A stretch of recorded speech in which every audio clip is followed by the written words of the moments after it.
بسم اللہ الرحمن الرحیم۔ شروع اللہ کے نام سے جو بڑا مہربان نہایت رحم والا ہے۔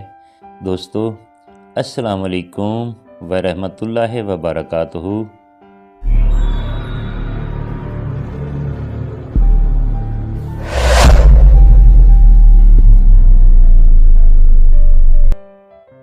کوئی نہیں جانتا کہ آپ کے ساتھ کیا ہوا، کوئی نہیں جانتا کہ زندگی کے ساتھ آپ کی نجی جنگ کیسی ہے، کس چیز نے آپ کی سلامتی کو ہلا کر رکھ دیا اور آپ کی بے ساختہ صلاحیت کو ختم کر دیا۔ آپ نے کتنی جدوجہد کی اور آپ نے کتنا کھویا، کوئی نہیں جانتا۔ کوئی نہیں جانتا کہ آپ کون ہیں۔ اگر اللہ آپ کی دعا نہیں سن رہا تو خوش قسمت ہیں آپ، کیونکہ وہ آپ کو سننا چاہتا ہے۔ وہ چاہتا ہے کہ میرا بندہ بار بار مانگے مجھ سے۔ یہ اللہ کی محبت ہے، اس پر ناشکری نہ کریں۔ ہماری قرآن سے محبت کتنی ہے، ہم قرآن کے کتنے قریب ہیں؟ کیا قرآن ہمیں دل و جان سے عزیز ہے؟ کیا قرآن کی تلاوت ہم دن کی گھڑیوں میں اور رات کو کرتے ہیں؟ کیا قرآن ہمارے دل کی بہار ہے؟ کیا قرآن ہمارے سینوں کا نور ہے؟ ہم قرآن کو سمجھنے کے لیے وقت کیوں نہیں نکالتے؟ اپنے الفاظ کا جائزہ لیجیے۔ آپ چلے جاتے ہیں لیکن آپ کے الفاظ باقی رہتے ہیں، روشنی دیتے رہتے ہیں، نور بن کر یا نار یعنی آگ بن کر۔ جو عبادات آپ کے اخلاق و کردار پر اثر انداز نہ ہو سکیں وہ مشقت کے سوا کچھ نہیں۔ اپنے چہروں سے زیادہ اپنے اخلاق سنوارنے پر فوکس کریں، کیونکہ میزان عمل میں حسن اخلاق سے زیادہ وزنی کوئی عمل نہ ہوگا۔ ایسے معاملے کو وچ ہنٹ کہتے ہیں جب آپ انتقاماً لوگوں پہ ایسا الزام لگاتے جاؤ جو ان کی ساکھ خراب کر دے۔ ہر اس منٹ کے خلاف کھڑے ہونا اچھی بات ہے، لیکن مرد اور عورتیں دونوں جھوٹ بھی بول سکتے ہیں، الزام ناجائز بھی ہو سکتے ہیں۔ عزتوں کے مقدمے چوک پہ سرے بازار نہیں لڑے جاتے، میڈیا پہ انصاف نہیں ملا کرتا، صرف وچ ہنٹ ہوتا ہے۔ مجھے یہ مثبت سوچ رکھنی ہے کہ جو بری بات یہ شخص میرے بارے میں اپنے منہ سے نکال رہا ہے یہ اس کی رائے ہے، اور جیسے اس کی زندگی کے بارے میں دوسری آراء غلط ہو سکتی ہیں ویسے ہی یہ بھی غلط ہے، اور کسی کی غلط آراء کے پیچھے صرف بے وقوف لوگ اپنا موڈ خراب کرتے ہیں۔ ایسے ہی نیک لوگ وہ نہیں جو دودھ کے دھلے ہیں، بلکہ وہ جن کو بار بار خود کو پانی سے دھونا پڑتا ہے، توبہ اور ندامت کے پانی سے۔ اور اگر کوئی بار بار کسی کو معاف کر کے سیکنڈ چانس دینے کا ظرف رکھتا ہے تو وہ اللہ تعالیٰ ہے، کیونکہ وہ رحیم ہے۔ انسان کا روح قرآن ہے، یہ انسان کے دل کے ہر مرض کی دوا ہے، اسی میں سکون ہے، اسی میں شفا ہے۔ اللہ تعالیٰ نے اپنے ذکر کے علاوہ کسی شے میں سکون نہیں رکھا، سب عارضی ہے، سب کھوکھلا ہے۔ روز و شب کے میلے میں غفلتوں کے مارے ہم بس یہی سمجھتے ہیں کہ ہم نے جس کو دفنایا بس اسی کو مرنا تھا۔ کلو نفس ذائقۃ الموت۔ نگاہ پست رکھنے سے دل میں نور پیدا ہوتا ہے۔ کیا تم نے غور نہیں کیا کہ سورۃ نور میں اللہ نے غض بصر کی آیات کے بعد ہی آیت نور پیش کی؟ دل میں نور نظروں کی حفاظت سے داخل ہوتا ہے، اور جب دل نورانی ہو جائے تو ہر طرف سے خیر و برکت اس انسان کی طرف دوڑتی ہے، اور جن کے دل اندھوروں میں ہوں ان کو شر اور تکالیف کے بادل گھیرے رکھتے ہیں۔ آپ کسی کو اس بات کی اجازت ہی کیوں دے رہے ہیں کہ وہ آپ کو ڈیگریڈ کر سکے؟ کوئی آپ سے محبت نہ کرے یہ اس کی مرضی، مگر کسی کو ہرگز یہ اختیار حاصل نہیں کہ وہ آپ کا احترام نہ کرے۔ آپ کے لیے اپنی سیلف ریسپیکٹ اہم ہونی چاہیے۔ آپ ایسے لوگوں سے فاصلے پر رہیں جو آپ کی قدر نہ کرتے ہوں۔ آپ خاص ہیں، آپ اہم ہیں، خود کو یہ بتائیں اور سر اٹھا کر جئیں، اور کسی کو ہرگز اجازت نہ دیں کہ وہ آپ کے ساتھ اپنی مرضی کا رویہ رکھ سکے۔ سب سے پہلے احترام ہونا چاہیے اور بس۔ انسان کو صرف انسان کی ہی عادت پڑتی ہے، کبھی کبھی ان جگہوں کی بھی عادت پڑ جاتی ہے جہاں سے کوئی اپنا روز گزرتا تھا۔ پھر دوبارہ ان جگہوں سے گزرتے ہوئے دل اداس ہو جاتا ہے۔ ویرانی عجب طریقے سے دل پر ڈیرے ڈال لیتی ہے۔ نہ جانے کیوں جن سے ہم قریب ہو جاتے ہیں وہ ایک دم ہی جدائی کی خبر کیوں سنا دیتے ہیں۔ سوال کرنا یعنی کسی کے آگے ہاتھ پھیلانا، بھلے وہ ہمدردی لینے کے لیے ہی ہو، ہر حال میں ناپسندیدہ ہوتا ہے۔ انسان کو واقعہ اپنے مسئلے اپنے تک رکھنے چاہیے۔ دنیا کو اپنی پرابلم سائیڈ دکھانے کی ضرورت نہیں ہوتی۔ اپنے مسئلے کا واقعہ اشتہار نہیں لگایا کرتے۔ آپ کی شخصیت کیسی ہے؟ یہ ہے وہ چیز جسے جان کر لوگ آپ سے محبت کرتے ہیں۔ آپ نے اپنے غموں کی داستان سے ان کو خود سے قریب نہیں کرنا، کھلی کتاب بن کے لوگوں کے سامنے نہیں گھومنا۔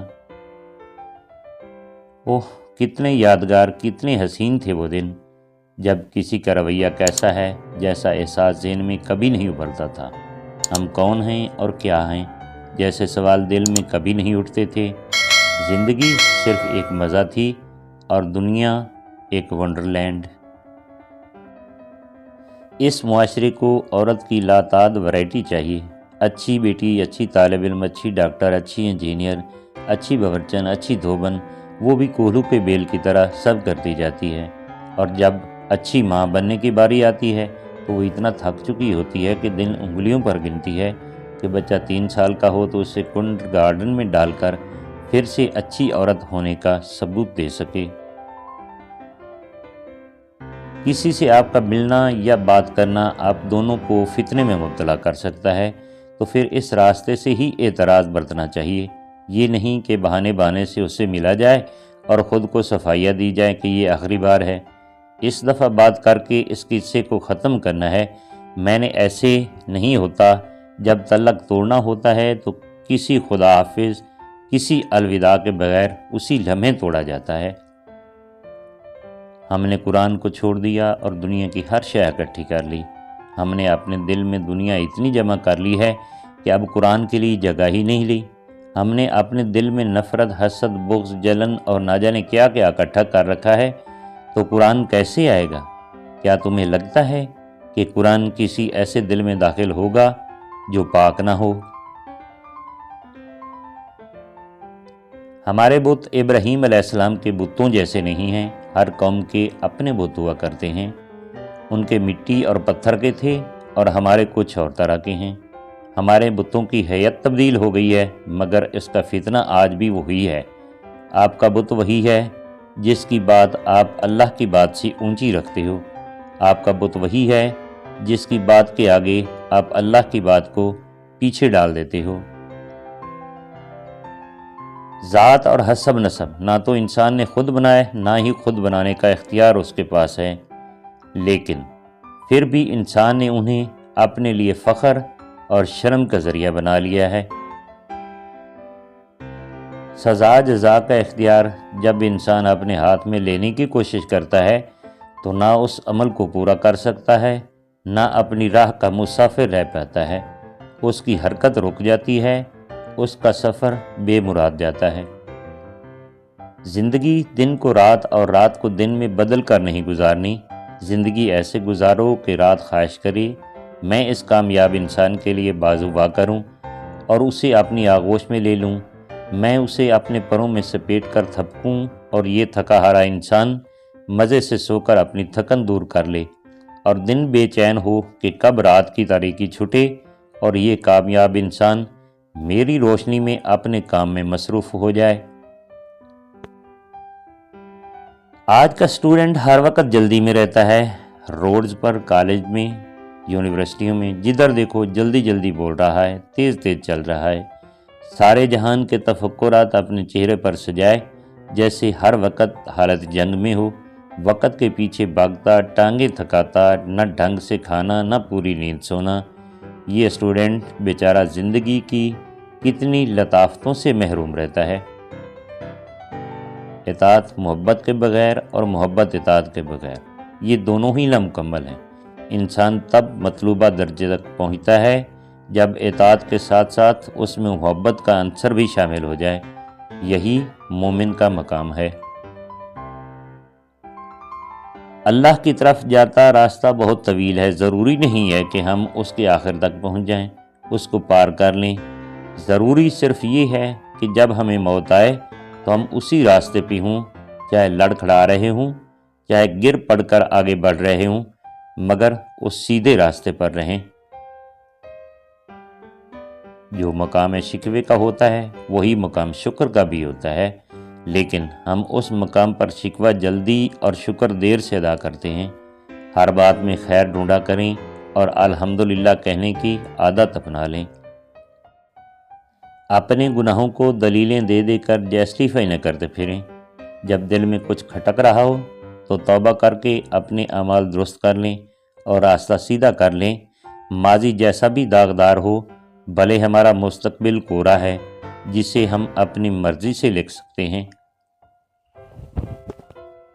اللہ تو سب کا ہے، لیکن جب اس کے آگے سجدہ ریز ہوتے ہیں تو ایسا لگتا ہے کہ جیسے اللہ صرف میرا ہے، صرف مجھے وہ دیکھ رہا ہے، صرف مجھے وہ سن رہا ہے، صرف میں اور میرا اللہ ہے۔ اور ایسا تب ہوتا ہے جب صرف سجدہ نہیں بلکہ سجدہ محبت کیا جائے۔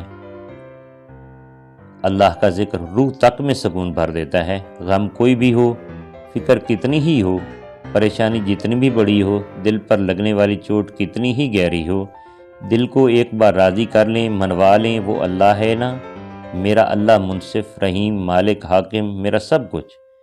دل پرسکون ہو جاتا ہے اور حل اس قدر جلدی نکال آتے ہیں کہ گمان بھی ناممکن ہے۔